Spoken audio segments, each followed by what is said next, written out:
Hello everybody, it's your boy Jared Benjamins with another reaction video. But before we start this video, I want to give a big shout out to my boy Coach Bergen for starting his own website. And I got 2 affiliate links that I'm going to put in the description for you guys to link through to his website. It's going to help me, it's going to help him, and it's going to help the community that we're trying to better. So it's basically designed to help people live happier lives. Online programs to help make that a reality. There's one for confidence, one for self-love. The 11-day challenge is kind of like a starter program to help people go from sedentary or unhappy lifestyle to a newer and better one. There's also a yoga program created by his friend Ashley Joy to help with all 7 chakras and much, much more. I'm going to leave the 2 affiliate links in the description. Go help out my boy, please. It's going to help out everybody. It's going to help the community. It's going to help me. It's going to help him. So just go show some support for my homie, man, for real.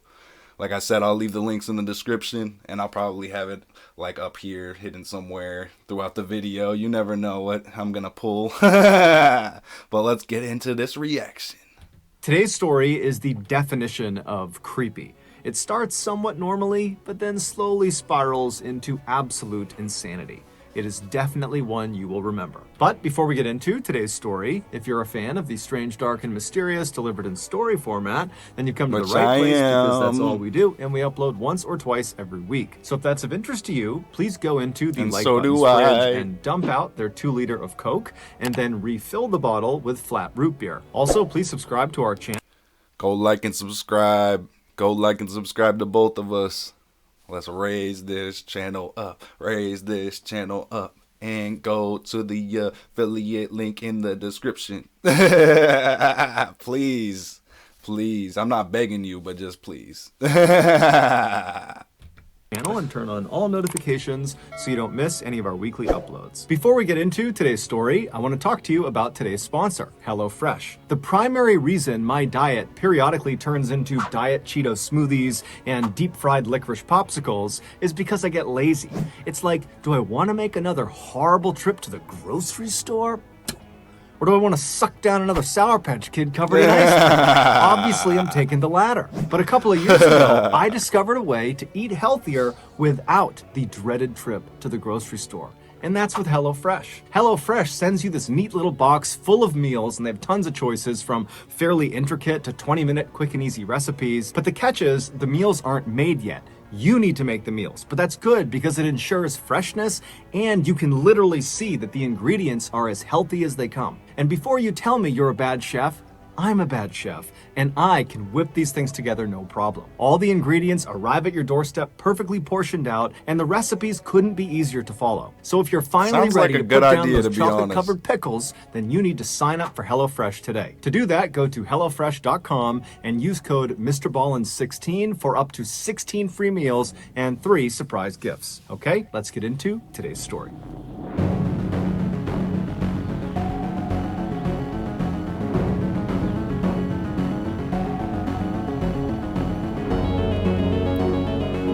Oh, by the way, when you click through to the gift card affiliate link, you're going to have to use the code, to enter the code COACH to get half off the card.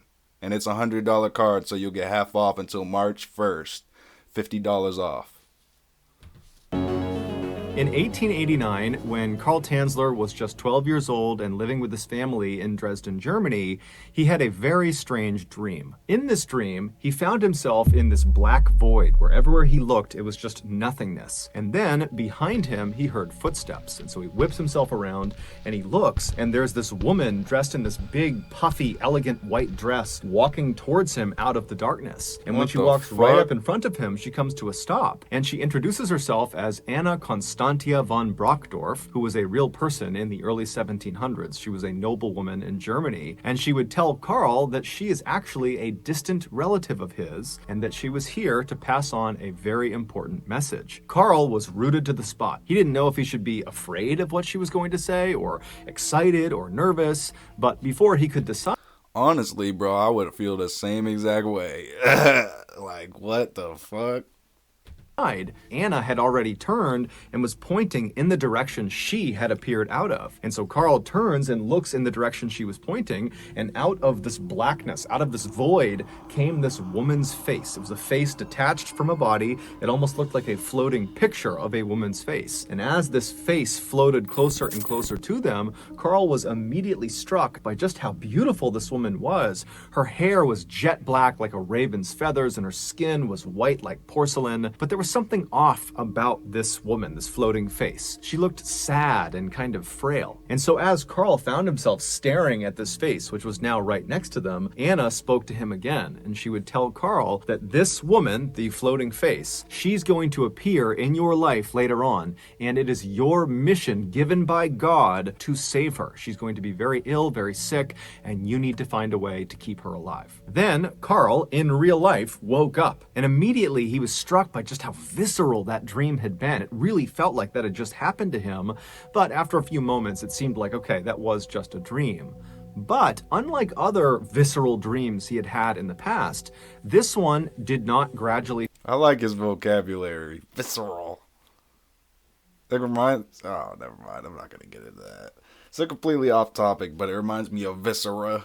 I'm pretty sure that's like all the guts inside your body that we don't really name. It's just like there type shit. We haven't really named it like the intestine or... I know it's kind of off topic, but...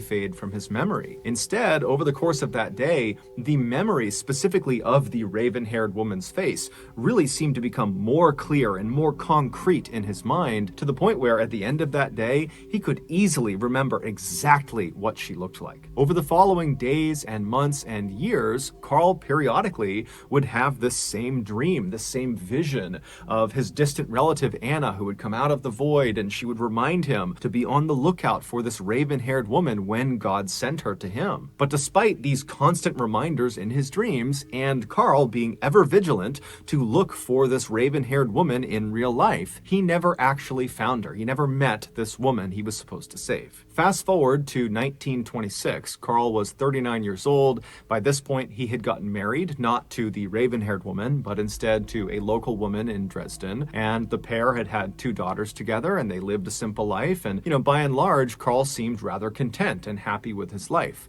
However, secretly, he was a little disappointed that these dreams, these visions that he was having of Anna and the raven-haired woman, that they had not come true, that it really had just been a dream. That year, due to an economic downturn in Germany, Carl and his family left Germany and emigrated to the United States, where they believed there would be better opportunities for them. And when they arrived in the United States, they settled in Central Florida, but within a year, Carl and his wife had a severe falling out and they split up. And so Carl would leave the family home in Central... I'm from Polk County. I used to live in Lake Wales, Florida. And he would resettle several hundred miles south in southern Florida in a town called Key West. And it would be in Key West that Carl would get a job as an x-ray technician at a local hospital, and it would also be in Key West that Carl's life would change forever. Less than a year after settling in Key West, Carl was at the hospital going about his day when an older woman walked into the office, and she said to Carl that she was there to get her daughter, her 21-year-old daughter, an x-ray of her chest because her daughter apparently couldn't stop coughing, and they were concerned about it. And so Carl began doing the paperwork with the mother, when suddenly the... Eve to me is basically freedom. It's a giant open universe where... daughter came into the office, and as soon as Carl saw her, he knew immediately that she was the raven-haired woman from his dreams. She walked in and she sat down in a chair, and Carl just stopped what he was doing and stared at the daughter. And then he kind of broke out of it and turned his attention back to the mother, and he said to her, "Ma'am, don't worry. I will do everything in my power to save your daughter's life." Now, the mother didn't know what was wrong with her daughter, and so this was both really helpful that this man she was talking to was so willing to help, and also kind of ominous that he was already insinuating that she could be dying. But either way, the mother said, "Thank you very much, we really appreciate that." And so Carl and the mother, they finished their paperwork, and then Carl quickly left from behind his desk and hustled over to the daughter, and he introduced himself and he reiterated that she was in good hands. And the daughter was a little bit weirded out by this, but she was polite and said thank you, and she said her name was Elena. And so Carl would take Elena and bring her back and give her the x-ray, and unfortunately he would discover through this x-ray that she had tuberculosis. Today, that disease is easily curable, but at the time, that was a death sentence. When Carl saw this though, in a weird way, it almost made him happy, because this was another indication that, this really was the raven-haired woman from his dreams. Not only did she look the part, but she also had arrived in desperate need of help. And so now Carl needed to find a... This is crazy, man. God damn. Like, the dream world, it can be so real, dude. Like, sometimes I can't even tell what dreams between reality, like fantasy between reality. It's all the same thing. It's just a chemical reaction. Way to save her, even though he was just an x-ray technician. He was not a doctor, and so he had no clue how to begin to treat tuberculosis. But that didn't stop Carl. Over the next year, Carl would be in touch with Elena and her family on a near daily basis, updating them on all of the new techniques to fight tuberculosis that he was doing all this research on, and he would tell them about experimental procedures and drugs they could try, even sometimes paying out of pocket for them to go try them. He would also bring Elena into the office as often as he possibly could to x-ray her again and again and again to see if perhaps she was making good progress. But unfortunately, over the course of that year where he was doing everything he could, it just didn't work. The disease ravaged Elena's body, and on October 31st, 1931, so roughly a year after Carl had first met Elena, Elena would unfortunately pass away. Elena's family was devastated by this, but their grief didn't even compare to Carl's grief. It was like Carl had lost his life too. He couldn't believe he had failed his mission and let the raven-haired woman die. When it came time to bury Elena, Carl said, "Let me pay for the most elaborate gravesite we can possibly make. Let me set up a mausoleum for her." A mausoleum is an external building that sits in a cemetery that effectively serves as a kind of shrine to the deceased. And so her family, they understood that Carl had become very, very close with Elena, although they didn't fully understand the relationship, but they did understand she meant a lot to him, and so they agreed to let him do this. After Elena was buried inside of this... What a good guy, man. That's beautiful. Small temple that Carl had built for her, Carl began spending virtually all of his time kneeling inside of it, crying and begging for Elena's forgiveness. Elena's family was well aware that Carl was doing this, and at first they kind of just let it happen, but after several months they began to tell Carl, you really need to let her go. You need to begin to move on. But Carl refused. In fact, over time, he only became more and more obsessed with Elena. Finally, after 7 years of Carl doing this, Elena's family decided, enough is enough. He really needs to stop making her loss all about him. It's not his loss, it's our loss. We're her family. And so the family decided the only way to kind of get Carl to stop doing what he was doing is to demand he give the key back that gave him access into the small area inside of the mausoleum. He was not happy about that, huh? This is where it goes crazy. So one night, Elena's sister, whose name was Florinda, decided to go over to Carl's house unannounced and confront him and get the key back from him. And so she hopped in her car and she drove over to his property. His house was kind of set back off the road behind some trees, and so you had to drive down this kind of winding driveway to get to it. And so Florinda turned onto his driveway and she... Red flag, red flag, red flag. Why would you go there by yourself, knowing he's going to react in a negative way and you don't know how he's going to react type shit? I would have been bringing the whole damn family with me, dog. Let's just be fucking honest, my dude. Began driving, and when his house came into view, the first thing she noticed was a number of the windows on the first floor were all lit up. Clearly, Carl was home, and as she's driving towards the house, she's just looking in these windows, and for a second, she sees Carl, and he's very elegantly dressed in a suit or a tuxedo, and he's ballroom dancing with this woman who's also very elegantly dressed as well. And for a second, Florinda considered turning around and not disturbing him, but then she thought, you know what, this has been going on for so long, I just need to get this over with. And so she drove her car and stopped in front of Carl's house. She hopped out, she walked up onto his porch, and she knocked on his front door. Inside, she could hear music was clearly playing, but just a few seconds after she had knocked, the music was cut off, and then no one came to the door. And so Florinda knows there's people inside this house, and so she knocks again, but again, there's no movement in the house. It's just silent, as if the people inside are pretending not to be there. And so finally, frustrated, Florinda knocks on the door a third time and says, "Carl, I know you're in there. I have to talk to you about my sister. Please come out here." And so finally, she heard the shuffling of feet, and then she heard the sound of the door unlocking, and it opened up just a crack. And through this crack, Carl looked through, and he looked out at Florinda very suspiciously, and he said to her, "What do you want?" And Florinda would say, "Look, I'm here to talk to you about my sister. Can I please come inside for a second, or can you come out here and talk to me?" But Carl pretty much immediately said no, and then he shut the door. However, before he shut the door, Carl had very briefly stepped out of the way, allowing Florinda to see through that gap into the house. So before the door actually shut, she got to see who and what was inside that house. And what she saw was the woman Carl had been dancing with, and the woman was seated in a chair maybe halfway through the house, and she was facing the door. And Florinda knew immediately it was her sister. And so she's standing on the porch having no idea what to make of what she's just discovered. And so feeling kind of overwhelmed, she just kind of staggered off the front porch. She turned around, she ran into her car, and she drove off to tell the police. When the police came back, they knocked on the front door, and they demanded that Carl let them see the woman he was there with. And so at this point, Carl knew the gig was up, and so he opened the door and he allowed them to come inside. And when the police went inside, they saw the woman he was with, and sure enough, it was Elena. However, Elena was deceased and had been for 7 years. After her death, Carl said he was able to talk to her inside of her mausoleum, and so that was why he was going back there every single night, because he and Elena were spending time together. And then at some point in 1933, so 2 years, This guy done lost his fucking mind, bruh.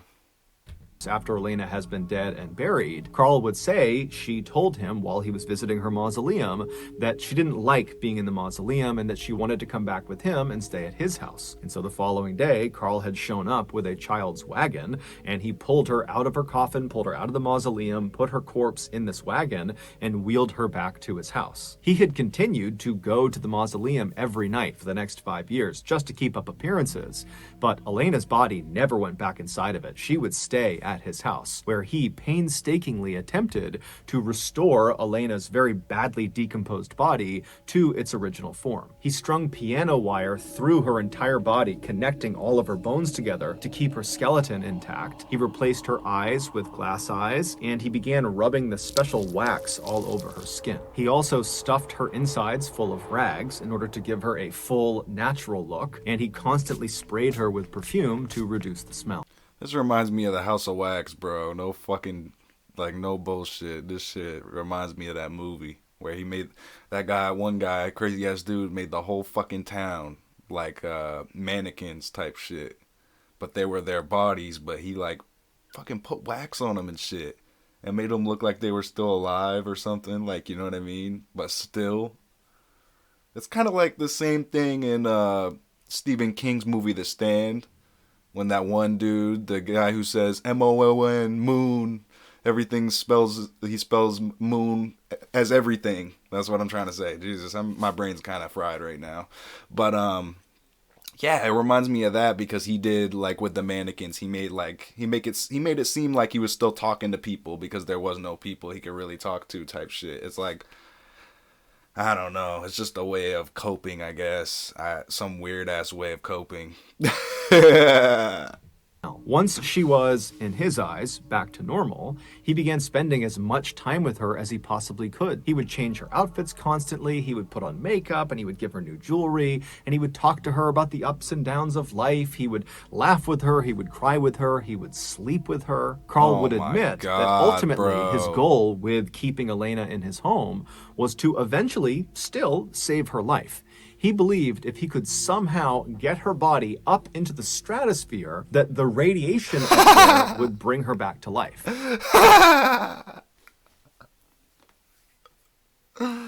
This guy's batshit, bro. This guy is batshit crazy, dog. That's all I gotta say.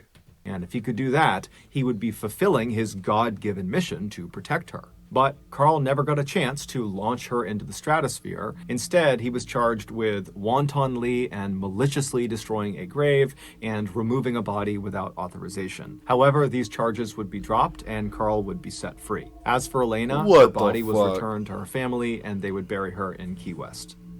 So that's going to do it, guys. If you got So, you know, we're just going to slap this guy right on the wrist here.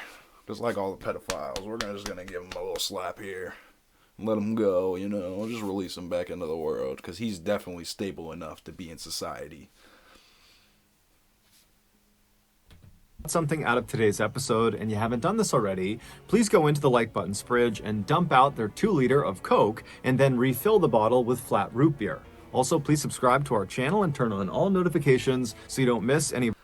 Subscribe to my channel too, dog. Definitely subscribe to this guy, because I know I am. He's got some of the best videos, man, for real. Best videos to react to, too.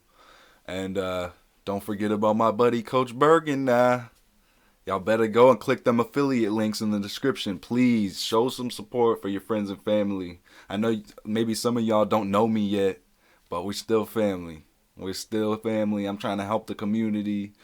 Also, obviously, I'm not trying to even hide this either. I'm going to try to make some money too, type shit. And so is my buddy, Coach Bergen. He's the one I'm helping him out, really. I might get a little commission here and there, but it's really for my homie, man. Because he's helped me so much throughout. Like, every day he's been messaging me, just, like, inspiring me with new ideas. And, like, we help share each other's videos, like TikTok videos.